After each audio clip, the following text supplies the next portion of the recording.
Salve cara Prof. Lucia, sto registrando questo video di come mi sarebbe piaciuta presentare questa, questo Canvate. E, bene, ehm,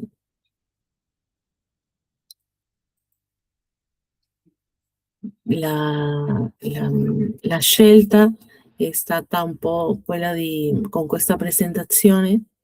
Io pensavo di fare un viaggio attraverso la fisonomia culturale italiana, non solo analizzando come il viso come i volti si trasformano o come il volto si trasforma da superficie ideologica a specchio dell'anima. E anche decodificare questo sguardo, questo viso, questo volto, partendo dalla pietra per arrivare alla carne. Così che partiamo dalla parola faccio, che in Argentina ha un uso diverso, diciamo, si usa faccio per definire diciamo, ha una forma di scriversi diversa, però è un uso, diciamo, che è per definire proprio a uno che è di pensiero fascista, però invece si dice faccio. E da lì metto fascio, da dove viene? Viene da faccio, viene da fascio, il fascio litorio. In questo caso ho scelto di fare lo sviluppo del termine fascismo, che deriva dalla parola italiana fascio, che a sua volta fonda le sue radici nel latino fasces. E anche esiste la parola faccia, di uso in Argentina per definire uno che ha un bell'aspetto. Io ho il mio figlioccio che si chiama Ignazio, che chiamano faccia i suoi amici perché è uno bello, ha un bell'aspetto, si veste con molto stile ed eleganza, e è anche una brava persona. Equivalente dalla parola e appartenente alla stessa famiglia di parole c'è facciata, che è la parola, è l'equivalente a facciata. E qui volevo condividere quello che è il volto, la facciata, diciamo, il Palazzo della Civiltà da una parte, che ci hai fatto vedere nelle lezioni, e dall'altro un monumento del ventennio, in questo caso il Palazzo Braschi, che per l'ultimo plebiscito parlamentario del periodo del ventennio, nel 1934, il Palazzo Braschi l'hanno messo il viso, il volto del duce, circondato da molteplici sì, perché era un plebiscito parlamentare, chiedevano del sì, era stata un'elezione molto strana, che si faceva il voto, la votazione ad alta voce, eccetera. Così che questi monumenti del ventennio possiamo vedere l'antropomorfismo dell'architettura anche in questa intervenzione dell'architettura. Il fascismo, diceva Mussolini, che è una casa di vetro, no? E deve essere trasparente, visibile a tutti e non deve essere infangata. E quando tu vuoi nascondere le tue intenzioni, le fai ovvie. Per cui io credo che lui non voleva presentarsi come un grande condottiere, lui era, si riconosceva come un dittatore e non nascondeva le sue intenzioni, per cui le faceva ovvie, come come una casa di vetro. Lui voleva rappresentare la gloria dell'impero romano i valori, questi valori, no? Che tutto questo percorso che è iniziato con te, perché per la scelta, no? La scelta. In questo caso noi abbiamo iniziato il percorso di questo seminario con la scelta dell'esclusione, che è stata il problema dell'eliminazione dal syllabus del Manzoni, che sempre rappresenta un atto semiotico forte, perché il potere istituzionale, in questo caso, spesso sceglie l'ovvio, diciamo quello di costringerti, e anche scegli il silenzio. Però torniamo a questo dell'architettura, no? La facciata. Bene, in semiotica la facciata è il volto dell'edificio, no? E qui non c'è spazio per l'individualità o l'emozione. L'architettura monumentale cancella le asimmetrie umane per sostituirle con una griglia geometrica rigida, imperiale, no? Il volto dello Stato è impersonale, imponente e serve a imporre una narrazione di ordine e di sottomissione e bene, diventa come la maschera del potere, no? Due parole riassumono perfettamente il legame storico tra architettura e potere. Strumentum regni, che non stiamo parlando del Timor Dei a cui si riferiva Machiavelli, con la religione di Stato, ma bensì all'architettura che secondo Paolo Nicoloso era sempre usata come strumento di governo e caratterizzata da una forte connotazione simbolica. Il luogo dove le persone vivono, pregano, commerciano, lavorano e anche il luogo dove avviene la politica.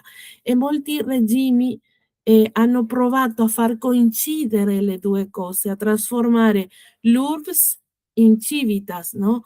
E l'uomo, questo nuovo uomo di questo l'uomo nuovo fascista aveva bisogno di una città nuova e per questo si crea anche l'euro. C'è un'estetica, ovviamente, una scelta, un'estetica, la facciata che il potere usa per imporre identità, normalità e controllo, no? E sempre costruire una facciata è una retorica. Si annulla l'individualità per creare un'espressione di massa standardizzata, e che sarebbe questo uomo nuovo fascista, no? Ehm, I monumenti sono vere e proprie facciate comunicative. La pietra e le forme geometriche devono parlare, parlano ai cittadini, imponendo monumentalità, sottomissione, forza, sempre sottomissione allo Stato, no? Su questo ho seguito alcune pagine del Il fascismo e l'immagine dell'impero di Luca Quarelli, come supporto teorico a questa retorica, a questa comunicazione, a questa dialettica, diciamo, del fascismo tramite l'immagine. Ehm, Così che eh, da facciata proviene la parola faccia, che è rostro, o volto, come vedremo che nel passaggio dal latino all'italiano, fascies a ver, fasces al facies ha mantenuto il suo significato di parte interiore della testa. La parola faccia deriva dal latino facies, che significa forma, aspetto, faccia. Così che ho scelto parlare di faccia, parlare del volto, i volti tramite alcuni argomenti che abbiamo visto con te in queste bellissime, bellissime lezioni. E I volti nei Promessi Sposi, bene la fisionomica, per dirlo così, ottocentesca, no? Parlavo prima del potere istituzionale che spesso silenzia la letteratura che impone una profonda riflessione etico-sociale perché, perché si sta prediligendo un'estetica formale e inoffensiva e disimpegnata e lasciando fuori una letteratura che ha dei valori che scopriremo, i quali sono i valori manzoniani, no? Ehm, Però il volto con Manzoni sarà sempre uno specchio morale dell'anima, magari per questo lo lasciano fuori, no? Perché essendo il volto lo specchio morale dell'anima, i valori manzoniani saranno la giustizia, l'attenzione agli umili, la provvidenza, che vengono sostituiti da linguaggi puramente vuoti, no?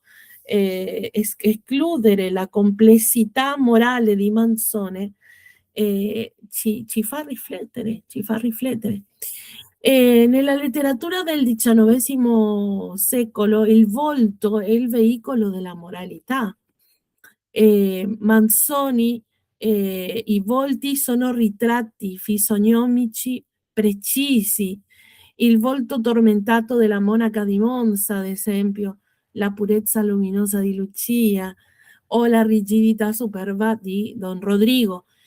Il volto manzoniano è un segno semiotico chiaro, la trasparenza dello specchio dell'anima, dove il bene e il male sono iscritti in modo leggibile per il lettore eh, e nei Promessi Sposi il volto è lo specchio del dramma anche dell'uomo, no?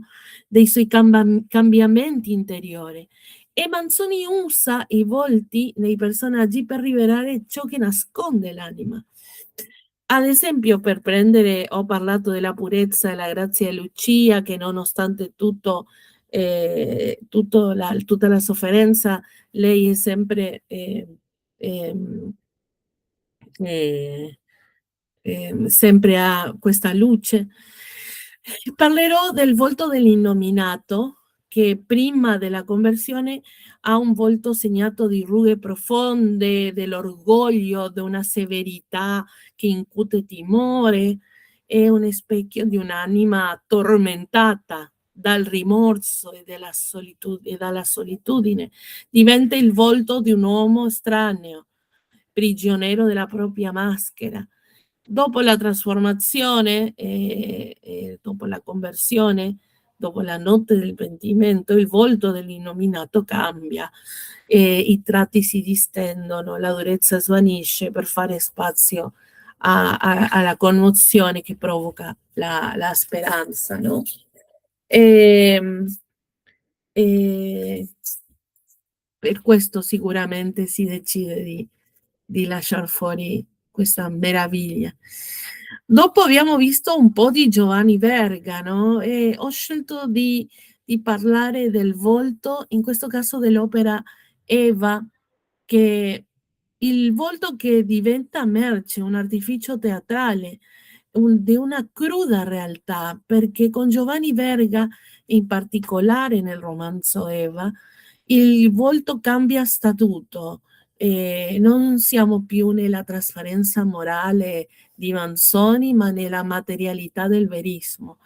Il volto di Eva, la ballerina, è un volto truccato, costruito per la scena, che riflette l'illusione e la degradazione dell'arte trasformata in merce. E sotto il trucco, sotto questo trucco di Eva, Verga ci mostra la carne, la stanchezza, il desiderio e la verità di questo desiderio umano spogliato da ogni romanticismo. Bene, ho scelto questa immagine perché mi è sembrata ottima. E, bene, abbiamo visto anche il contesto del dopoguerra e ho scelto di parlare dei volti del dopoguerra. non professionisti, molti non erano professionisti, i primi piani drammatici del cinema neorealista è una caratteristica di questi volti del dopoguerra. E, questa realtà materiale, no? E la bellezza dell'autenticità dentro il trauma e il dolore. Il trauma che era la seconda guerra mondiale. Il cinema del dopoguerra, le fotografie del dopoguerra e il neorealismo riscoprono il volto orfano di trucco e orfano di se stessi, orfani del mondo. Sono i volti della gente comune, segnati dalla fame, dalle rughe, dalla storia. Semiologicamente questi visi funzionano come indici puri della realtà, non significano un concetto. Testimoniano un'esistenza, portando sullo schermo la verità cruda di un'Italia che provava a ricostruirsi. E ovviamente parliamo dei volti del neorealismo e qui dobbiamo dire che il grande Fellini vede il volto come carnevale e mito archetipico, no? I personaggi barocchi, grotteschi, eccessivi di Fellini, no? Che passa attraverso il filtro del sogno. I volti felliniani rompono il realismo, diventano maschere espressive, espressioniste, caricature, gigantografie del desiderio e della memoria. Il volto felliniano è un'esplosione di segni, un carnevale visivo dove il difetto fisico diventa tratto mitico e l'eccesso svela la natura profondamente teatrale dell'essere umano. Ovviamente con Pierpaolo Pasolini ci troviamo dinanzi, in questo caso con la Medea, siamo dinanzi a un, a un volto che, che esplora lo sacro, sì? Che esplora il sacro, scusa, e soprattutto la manifestazione del sacro. Ehm, e credo che in questo senso, come scrittore, come poeta, come regista, come giornalista, lui voleva raccontare, però esplorarla con un senso assoluto di rispetto di questo svuotamento che esisteva, di questo di questa eliminazione, voleva raccogliere quello che rimaneva fuori, perché lui sapeva quello che era non appartenere, sapeva dell'esclusione e credo per quello dava certa sacralità alle cose non dette. E bene, sto già per concludere, i volti della moda, in questo caso la Anita Ekberg nella Fontana di Trevi, che in questo caso indossa questo famoso vestito nero che apparteneva all'atelier delle sorelle Fontana. E qui abbiamo un volto come icona pop e la moda come linguaggio che ridefinisce non solo il corpo, ma anche lo sguardo, il volto, lo sguardo. Arriviamo già alla fine degli anni 50, siamo nell'anno 1960, eh, sì, in questo caso con la Dolce Vita, la Anita Ekberg, il volto della Anita Ekberg, incorniciato dalla creazione dell'alta moda delle sorelle Fontana, diventa un'icona assoluta della modernità. Qui il volto si fa immagine feticcio, algido, perfetto, divinizzato.